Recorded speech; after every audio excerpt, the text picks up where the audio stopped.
Hi everyone, Ment here. Welcome to part 2 of my mini lesson series on Brian Setzer Christmas solos.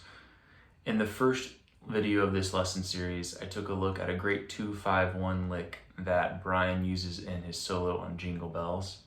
In this one, I'm going to be looking at different chord voicings Brian Setzer uses in Jingle Bell Rock and how we can use those to create lead lines. If you would like to see the 3 solos that I'm going to be covering in the next few lesson videos played through, as well as getting the tab and standard notation in the form of a PDF, please see the description below. There will be links to all of those things that are purchasable. So what I would like to do is start off by looking at some basic chord shapes that are all over Setzer's playing, but especially and exemplified in the solo of Jingle Bell Rock. So we're going to be in the key of D, and I'm just going to play the opening phrase for you. It's going to sound like this.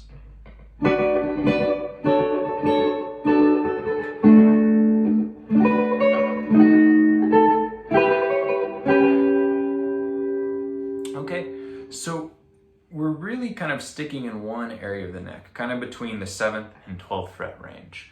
And we're in the key of D, and we're starting over just a normal D chord, and we're playing a D6 to give it some color. So we've got D, F sharp, B, and D. That's 1, 3, 6, and the 1. And then we're moving to a D major 7 that's right in this area too. So if this is our D6, we just make a normal D triad. D, F sharp, A, D. Move that D down to a C sharp. And we've got a great D major 7 chord. So we can kind of see how these chords are nice and compact in this one area. Now from there, he's going to play another type of D6 chord. And he does this by taking our first finger and extending it downwards to the 7th fret to get the B. Now this is a chord that I first learned from Johnny Smith, and then I've seen Chet Atkins use it, and it's just a great kind of piano voicing. So we've got this D6, C major 7, D6, okay? And then we're still playing over D. We're gonna play, right, we've got a D6 here. So if we're just thinking like you're in a D bar chord, if we take the top part of that, A, D, F sharp, and then we have a B on there, we've got a D6 there, and a D major 7 there. So already we have 2 options for a D6 and a D major 7 chord. So we have D major 7 here, and then D6 there, D6 here, D major 7 here, and then the first chord we started off with. So let that kind of inform where you're at on the fretboard as well as your lead playing. Keep that in mind for a moment, and we'll come back to that and kind of create a line through there. So right here, we've got the D6 and D major 7. Then he's going to play a B7 to match the change. So the easiest way to do that is we've got A, D, F sharp, and B here. To make that a B7, all we have to do now is add our 2nd finger, and that's going to be on the 8th fret, and we have A, D sharp, F sharp, and B. That makes it a B7 chord. That's the flat 7, 3rd, 5th, and 1. So one simple move can change that. So we've got, and then pinky up here on the A, that's the flat 7. So what I'm trying to do now is expand outside of just my D chord and see how other chords relate and are close by and easy to grab. So D, B7, I could add the top, and I have like a B7 with a 9, right? So my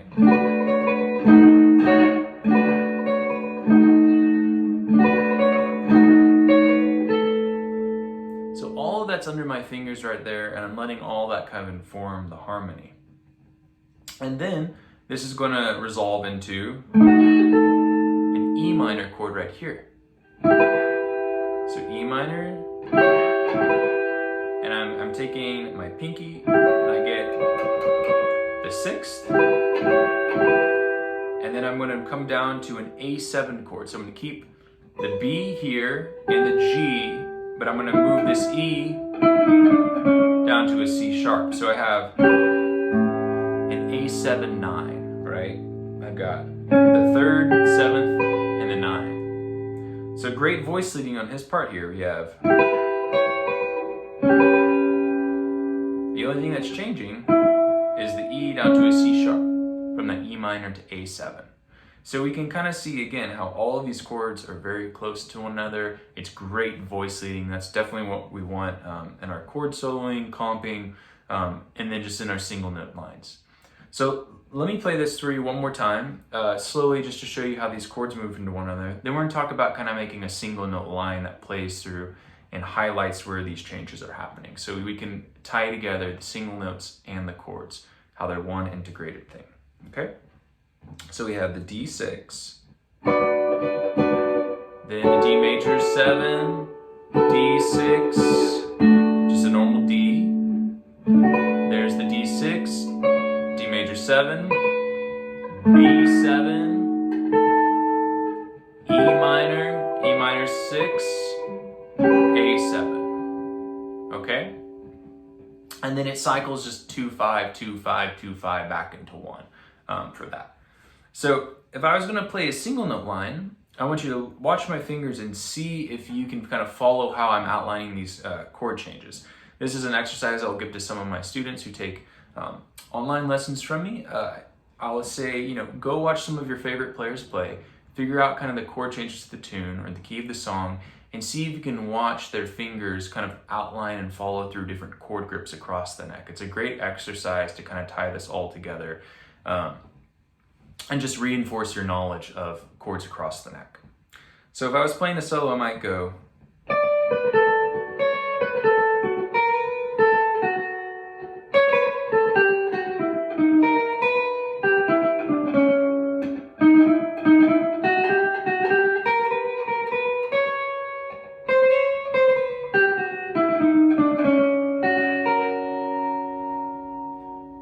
So to again play something similar like that, I'm playing the D6 here,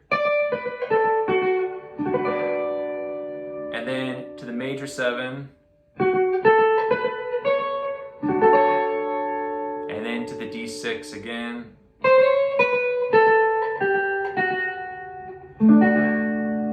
and then I'm playing now the D6 and the B7.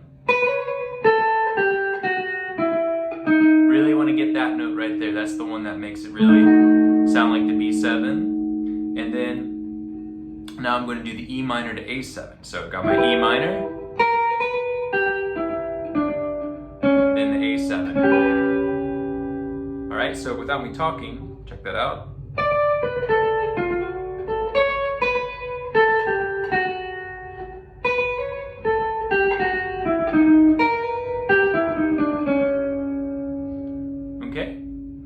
I might do something else.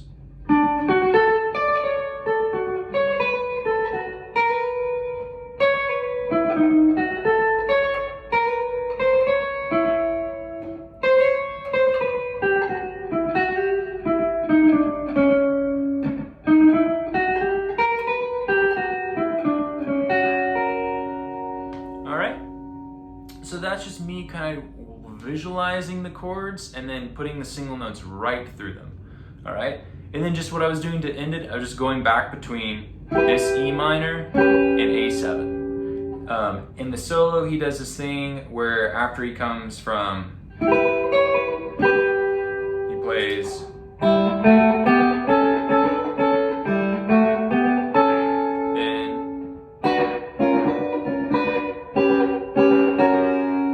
which is a great idea. He's playing an E minor 7 with a 9, right?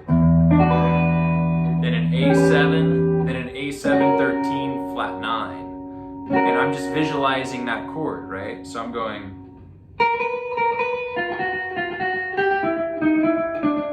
Right, that's all over kind of this E minor, 9. And then I've got the A7, 13 flat 9. So I could go. Alright, so just visualizing these things. So I might go.